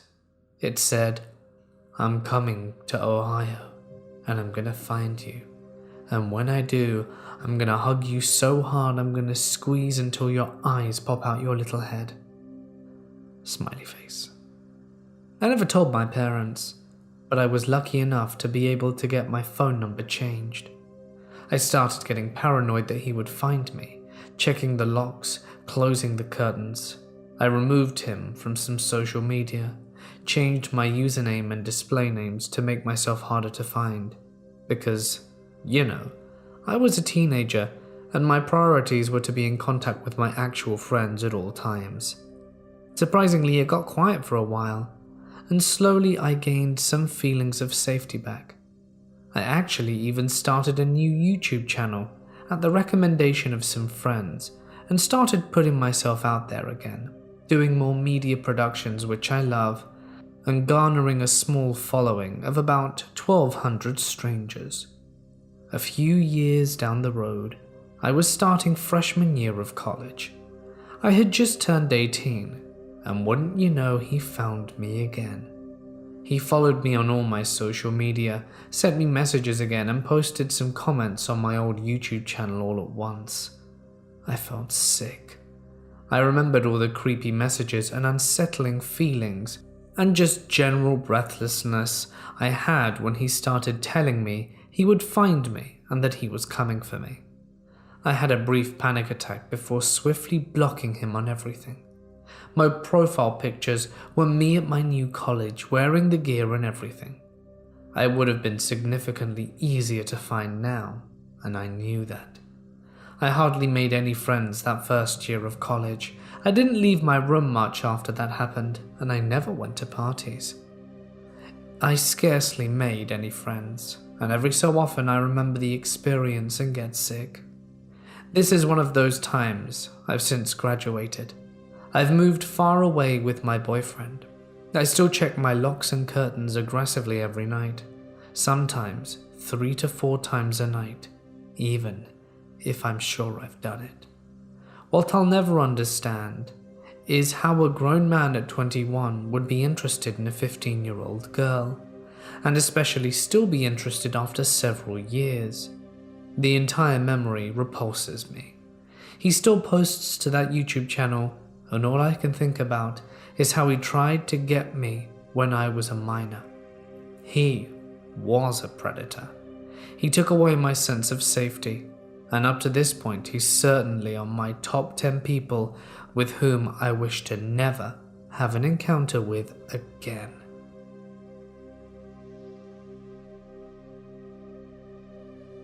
This happened while I was an undergraduate student. It was summer, and I recently moved out of the dorms. I was excited for the freedom, but most excited to have our family dogs come live with me. He was my best friend, and the worst part of college was being away from him. I was the first to move into the house out of my friends. However, they would always come over to pre-game before they wanted to head to the bars. One night after drinking shenanigans, we stumbled our way back home. Me, being fairly drunk, headed off to bed with my dog trotting behind me. I left my friends to sleep on the couch. In my room, I had my bed against the wall with the door. The foot of the bed faced the doors. The light switch was next to the door above the foot of my bed. My dog's bed was on the opposite room. He had a good view of the whole room, and he wasn't allowed on my bed, but he really loved his dog bed and preferred to sleep there. I don't know what time this happened, but the light in my room turned on. I sleepishly roll over and see this big mannish figure standing over me. The next thing I hear was my dog going crazy, barking, growling, and just being incredibly fierce. The figure sprinted out of my room with my dog on his tail. That was the last I ever saw of him. My friend who was sleeping in the living room was like, "A man just ran out of here. We had no idea who he was." We didn't call the cops till next morning. We should have called them that night, but we were young, dumb, and buzzed, and I was underage. We did notice the next morning my iPod and wallet were missing. A friend found my ID on the street a week later, but we can't figure out why he'd come to my room and turned the light on. He passed my friends to get to my room, and the light would be seen from where they were sleeping. The one thing I do know is that my dog stopped whatever worse bad things could have happened. That evening, when we returned to bed, he jumped on my bed and laid next to me. I knew he would never let anything happen to me. So to the strange, mysterious man in my house, let's not meet. I don't think my dog will let you escape again.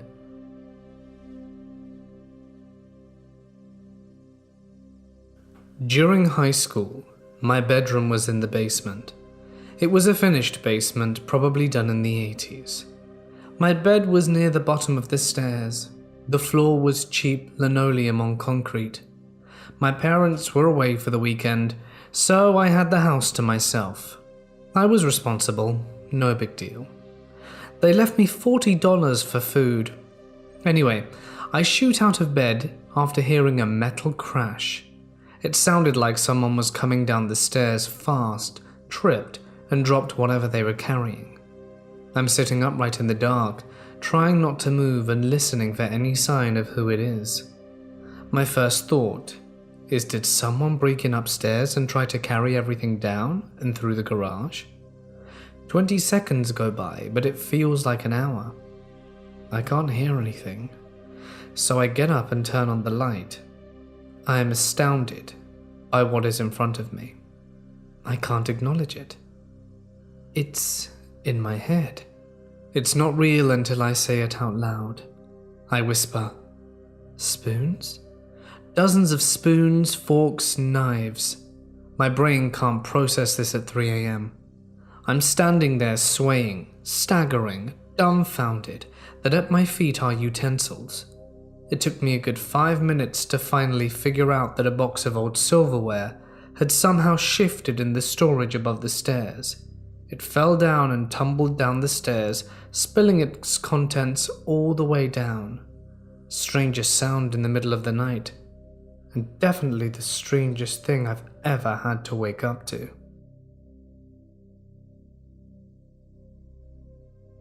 A few years back, sometime in 2015, it was a regular morning, and me and my family were at home.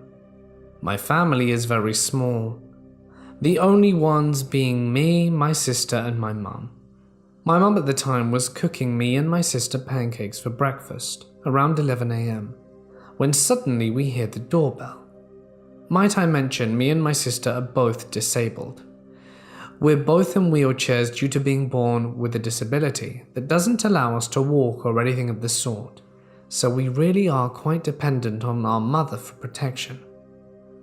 Anyway, we get a ring at the doorbell, but we ignore it since we aren't expecting anyone and we don't answer the door to solicitors. A few seconds after that, the doorbell rings again, and the three of us don't really think much of it, but we thought it was a bit weird, so a few minutes pass and the doorbell is still going. Now we're a little bit scared, and when we suddenly started hearing rustling in the windows outside, my mum decided to open it. When she did, there was an Asian girl in her late teens attempting to pull the frame off our window. She had a blue Walmart bag filled with God knows what, but it looked heavy. The girl immediately stops what she's doing, and my mum yells, "What do you think you're doing?" She backs away from the window. We had noticed a strange black truck parked right in front of our house, and we could see two other people waiting inside it. We live in a small neighborhood and are unfamiliar with this truck. So the girl backs away and says, is Michelle here? My mum says, "There's no Michelle here, get away from our house." My mum was swearing a lot because she was scared. It was just us at home, and there was no one to protect us. I was really scared. My sister was crying while we ate our pancakes, and the girl immediately ran off as my mum got louder, and she just kept on asking for Michelle. The girl ran to the mysterious black truck, and it peeled off. My mum began freaking out and called the police.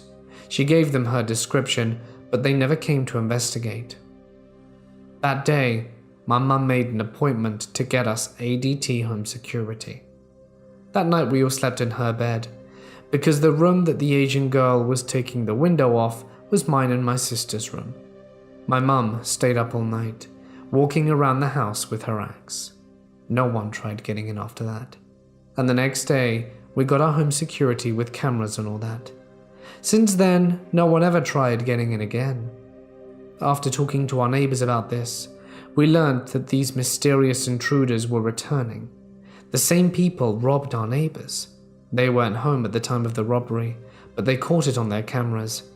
They stole a few things, then left. Thank goodness we were safe though. So dear Asian girl asking for Michelle, let's never meet again.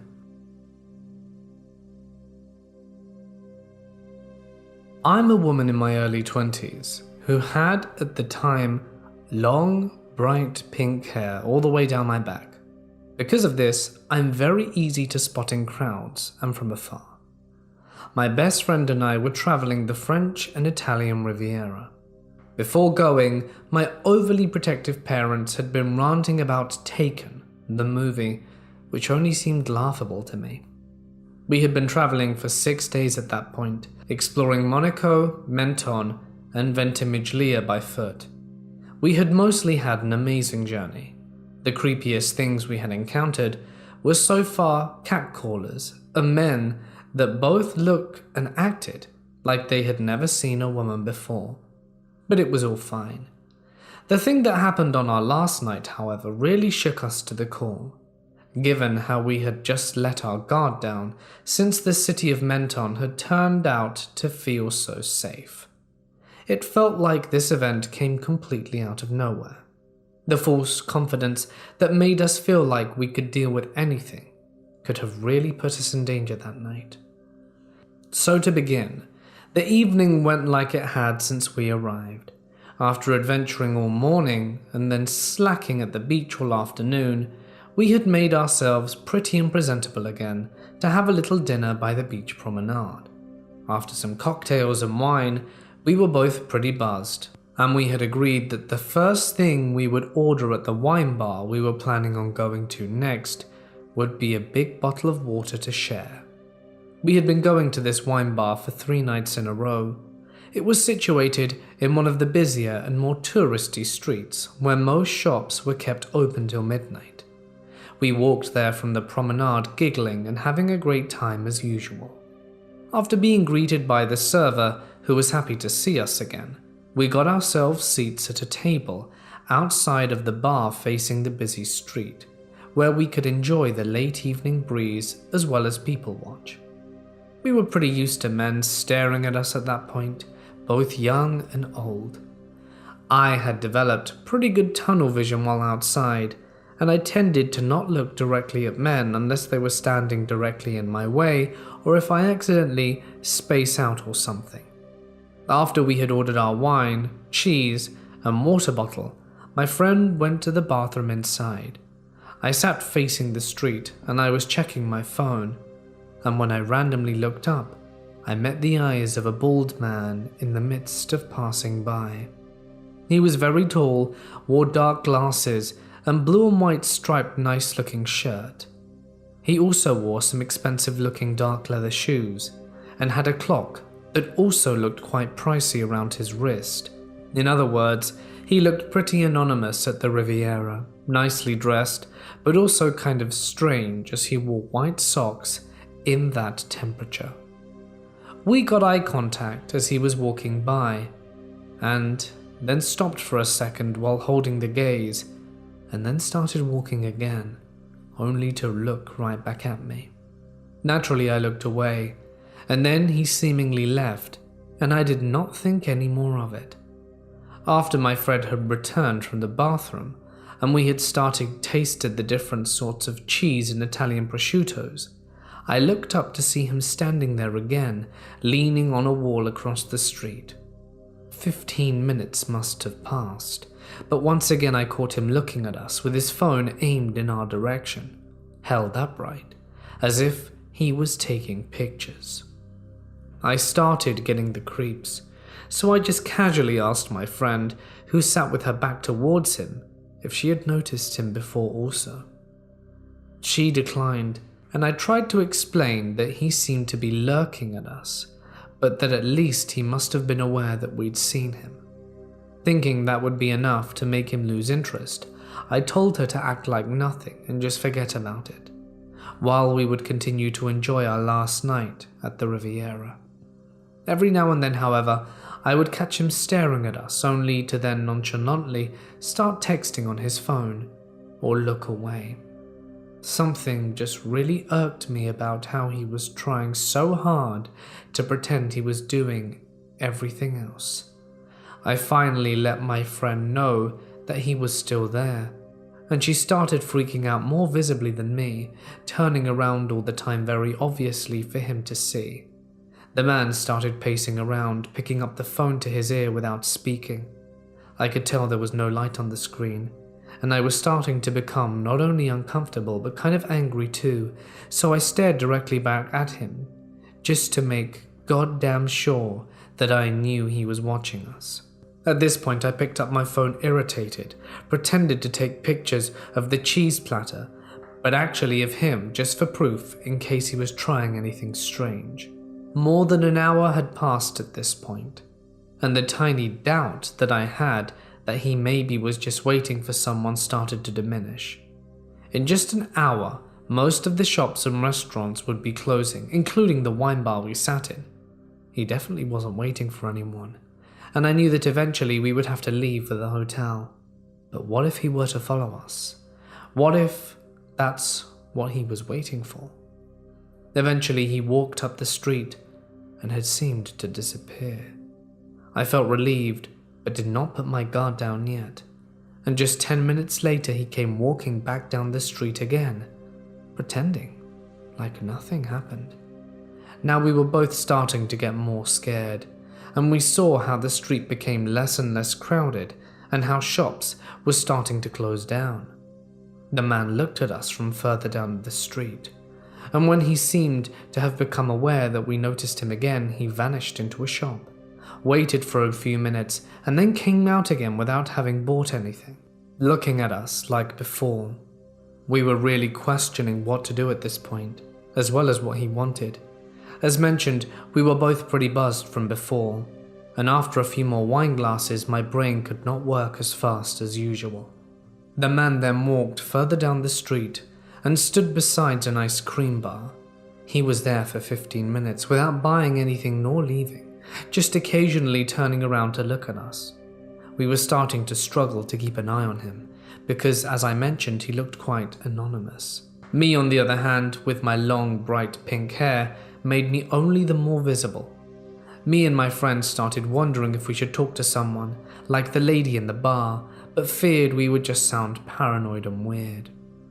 As we could no longer see the man, we decided to pay and leave quickly before he returned.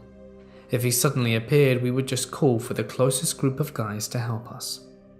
We began power walking down the street, looking behind us and everywhere in case he would appear. I suddenly felt much more sober due to the stress, and decided it would be more smart to take another street to the hotel instead of the lit-up and touristy one where we had seen him waiting. After all, he had clearly noticed we were scared, and by all logic, we would follow that street. So we quickly ran down that other street and a few blocks down back to the lit-up one. I stopped for a second to catch my breath and looked up the street with the ice cream bar, and he was indeed standing there in the middle of the street, looking up towards the wine bar we had just left, kind of walking around to look from other angles. I then knew we had not been paranoid at all, and he had been deliberately waiting for us. He had been so determined he had been waiting for more than 2 hours. Just this effort seemed too much for a random creep. My friend turned around too and saw him and freaked out. We started running down the street as close to the shops as possible, in front of people so it would block the sight of us if he turned around. It was about a 15-minute walk to our hotel, but we got there so much quicker, always turning around. It honestly felt like the scariest moment of my life. As we started running, I started thinking, but what if he's not alone? What if he had chosen us and had been messaging someone along with our location? Maybe he'd seen us days before going to the same bar and had worked out our schedules, and if so, how long had he been watching us? To say the least, I barely slept that night, and I felt so thankful that I had even noticed him lurking. Perhaps I'm overreacting, but my logic and all the weirdness around this makes me feel like we had just barely escaped something potentially horrifying. I'm a female. Back when I was 18, my mum had been doing work in the garden, so she was exhausted and went to bed early. It was winter, so it got dark early. I knew I would be the only one awake for the next few hours, until her partner got in from work at 4 a.m. I went about my usual nightly routine, rolled a joint and went out back to smoke it, as I did every night, and wasn't allowed to smoke in the house. The house had 2 floors, and my bedroom was on the top floor. After I had my smoke, I went back upstairs and continued watching whatever. About an hour later, I decided I would have one more joint, then head to bed. I finished rolling and got myself ready to head out into the cold. But just before I headed downstairs, something on my phone distracted me, and I sat back down on the bed, concentrating on that. When a minute or 2 passed, I heard a loud bang from downstairs. I thought to myself, it's just my mum's partner coming home. Then seconds later, I realized I didn't hear the front gate open, didn't hear the taxi pull up outside, and didn't hear the front door open. My cat is on the bed next to me, so it wasn't him, and my mum is asleep next door. So what could that bang be? I grabbed my taser and stuck it in my dressing gown pocket and go into my mum's room. Normally, she's such a light sleeper, but because she was exhausted from gardening, she slept through the noise. I wake her and tell her what I heard. She gets herself ready, grabs a metal pole, and we head downstairs. I insisted on going first because my mum is like 5'6" and 130 pounds, has MS, and is holding a flimsy metal pole. I figured my taser would be a little better should we encounter anyone. Looking around, everything seemed fine.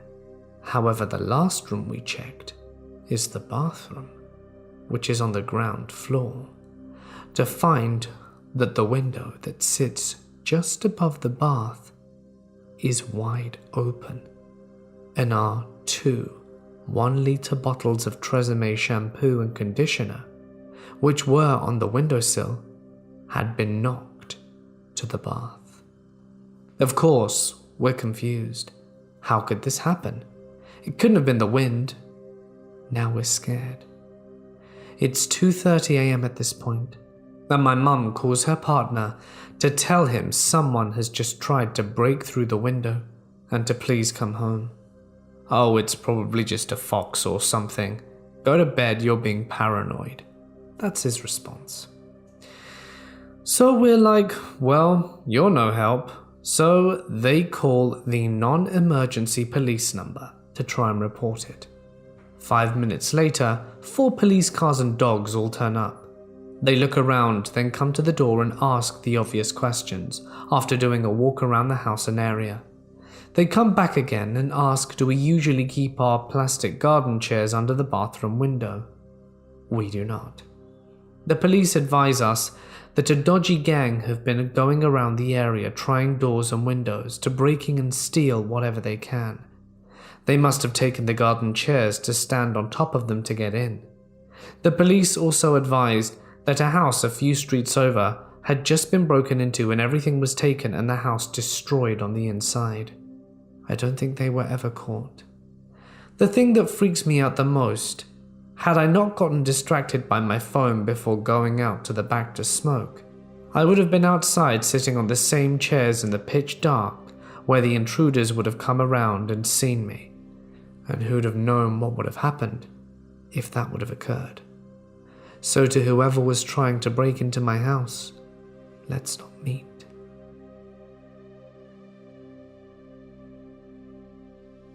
Let me start by setting the scene.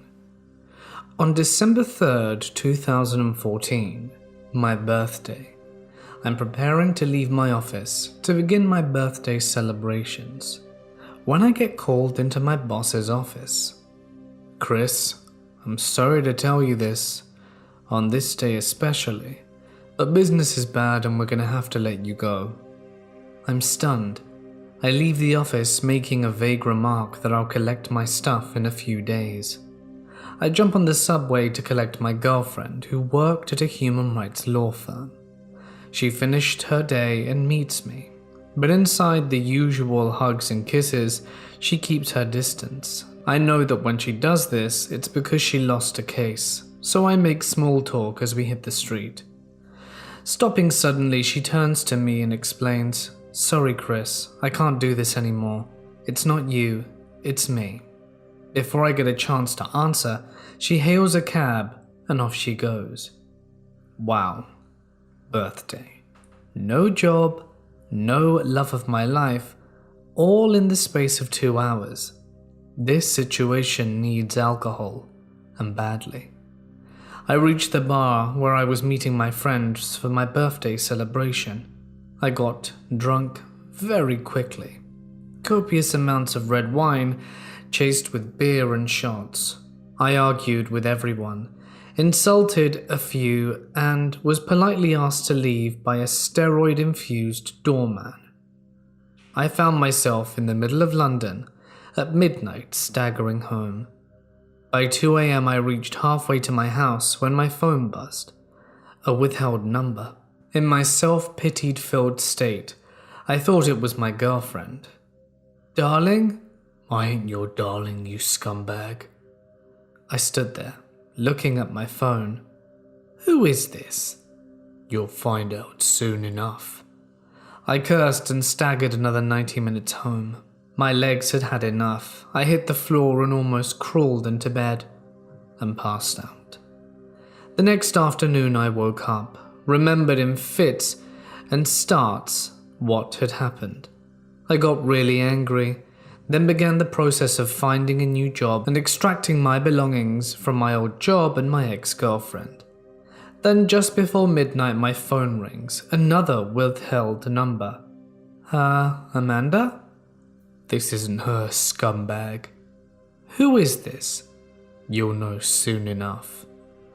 I work as a salesman in technology, raising money for startups, so I have a wide and deep network, but I'm also very private. I have a small family and few trusted friends. I rang around and asked if anyone was getting calls. No one. This was the start of a very exhausting 6 weeks. The calls would come in at night, sometimes early evening, sometimes early morning. I would answer the ones in the evening, as a lot of my contacts and clients used withheld numbers. The ones in the morning would just go to voicemail. At first it was the same few words, the word scumbag, a few cusses added for good measure, and the voice was male, but sometimes a female would be first and then it would be passed to the male. I recorded the voicemails and played them at the local police, but as there was no direct threat, or I could not identify the person, sadly, there was very little that they could do. Eventually things came to a head when I started getting emails. "Watch out for LinkedIn contact info, folks," stating in graphic detail what they were going to do to me. This time the police could do a bit more about their tracing, but they couldn't find a location in the UK. The scum were using anonymous email tech. Finally one evening, in the middle of snow-filled January at about 8:34 in the evening, the phone rings, another withheld number, and I answer as I'm waiting for clients to confirm a new assignment. "Hello, scumbag. Did you get the emails?" "Yeah, I did." And I think you really should quit while you're ahead." I spoke very calmly. "Hey, scumbag, I ain't finished with you yet." I cut my stalker off and explained clearly. "Listen, my soon-to-be spending his short-assed life in an unbelievably incredible amount of pain. Let me tell you what's going to happen now. Instead of you harassing me, I'm going to hunt you, and then I'm going to capture you and your girl, and then I'm going to cook your girl as part of a special enchilada dish. Then we're going to eat her and wash her down with a nice Argentinian red. Then, my friend, I'm going to make a dessert out of you. You see, my amateur stalker friend, I'm going to go full Hannibal Lecter on you. Now, the only way to stop these culinary adventures of mine is to stop your ramblings right now. So make a decision. There was a long silence, then a squeak. Sorry. And then the line cut. I haven't heard from my would-be stalker friend in a long time. Love to have you over for dinner. I'll even provide the wine. In any case, let's not meet.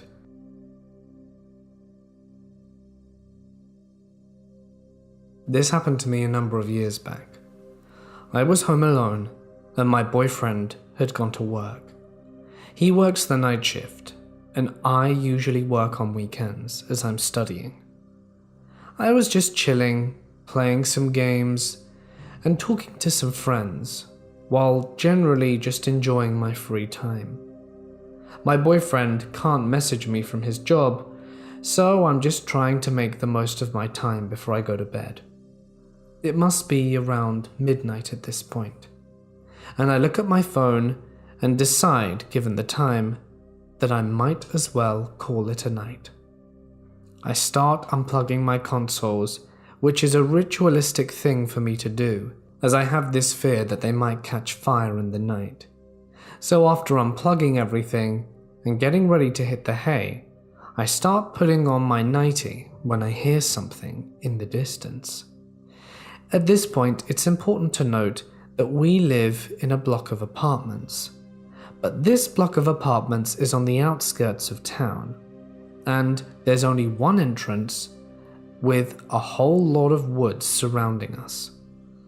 I was listening intently as we were on the ground floor of these apartments, and I looked out the window without turning the light on.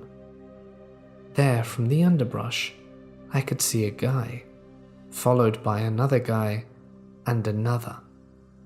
Within about 15 seconds, 6 men, all fairly tall and strong, dressed in black, most of them with masks of some sort covering their head.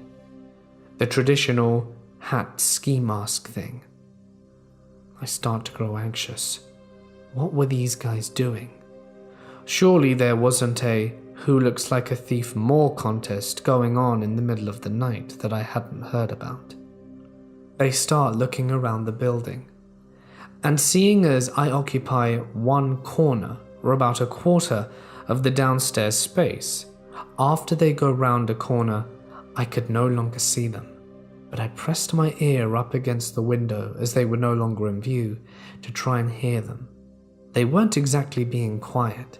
They were making plenty of noise and trying to fiddle with the front door of the building. Now at this point I'm starting to get nervous. Are they going to break into someone's flat? I really hope it isn't me. I listen, and that's when I hear an all too familiar click. However, the reason is because moments before, there was someone coming down the stairs. The person going down the stairs obviously ignored these would-be intruders, went right past them and carried on. There was no conversation, no noise that would indicate any altercation, and then the door didn't close for several seconds. Looking through my peephole now, I'm sure they weren't residents here. Not that I could recognize them with masks on. Why would they wait for someone to open the door, which they were fiddling with beforehand? However, I'm trying to not let it get to me and not assume the worst in people. When I look through the peephole, again, I see them looking around the 4 possible doors that they could try and tackle. It's either that or the flight of stairs. The entrance to my apartment in particular is just behind the stairs. I see them looking, individually looking at each door, trying to make a decision as to which one they're going to go for. And that's when 2 of them make little hand gestures and point to my door. It's important to note the reason I can see this is because there's an automatic light sensor which triggers whenever someone comes in the proximity of the lobby. So I could see them perfectly. they could not see me through the peephole. They start pointing to my door, and I feel my underwear fill with fear. I knew that they were going to target my home. At that moment, I really, truly wondered if police could get here in time. I felt so stupid. Why hadn't I called them before? I try as quickly as I can to walk towards the kitchen, where I grab the landline phone and start dialing 999. When the operator gets on the line, I tell her immediately what's going down, and that there are 6 strange men in my apartment complex eyeing up which house to rob, and they are just about to open and break down my door. She's being not very helpful, asking if I'd witnessed a crime being committed, because currently they hadn't done anything, and I told her that they clearly didn't live here and were trying to break into the apartment complex. At this point, she says that she's going to send someone out immediately, and after saying if I wanted to stay on the line or not, I tell her I'm going to leave the phone on the counter, but that I need to see what they're going to do, and that if I don't come back in 5 minutes, to tell them to hurry. And if she hears noises, well, that's self-explanatory. I go back to the peephole, and there they are.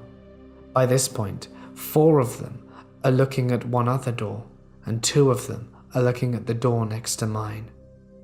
I really am starting to grow nervous, but hopeful that the police would be here in time to catch these goons. That's when all of them start merging and conglomerating towards my area. One of them gets a backpack out and starts getting this thing out of his bag. I'm not even sure what it was. It must have been a lockpick. He shoves it in my door and starts jiggling with the lock. I'm standing there in horror, but to my relief, I notice that the chain is over the door. I feel so grateful for my paranoia now, and I know that they're very unlikely to get in. That's when I hear it. They've managed to undo the first lock. I stand there and go over to the kitchen to whisper to the telephone operator what's going on. She says the police are nearly there. And before they can do the second click, do I hear police cars pull up in front of our house. The gig is up. They run to the front door as quickly as they can, and I try desperately not to touch my door, because that way I can prove to the police what they'd done. The police are more focused on trying to catch the guys. 3 of them escape into the dark, but 3 of them are apprehended. They get taken into the police car, and then a police knocks on the door. I ask him if he wants to take pictures of what they've done already, and he says that they've already done that, and asks to be let in. I'd explained to him what I'd heard and what I saw, and he says thank you for calling and asks if anything else had happened to my memory. I tell him no. I was so afraid. I was so close to being robbed. I can't believe it. I never thought anything like this would happen to me. Moral of the story is, well, it's better to be safe than sorry. It's better to lock your doors and be paranoid than not. I have friends who live in somewhat safer areas who say they never lock their doors at night, and I don't think I'll ever understand that. The remaining 3 guys were eventually caught, as their 3 friends ratted them out. I don't know what happened to the case. I was never kept up with the case, but I hope that these guys were charged. In any case, let's not meet again.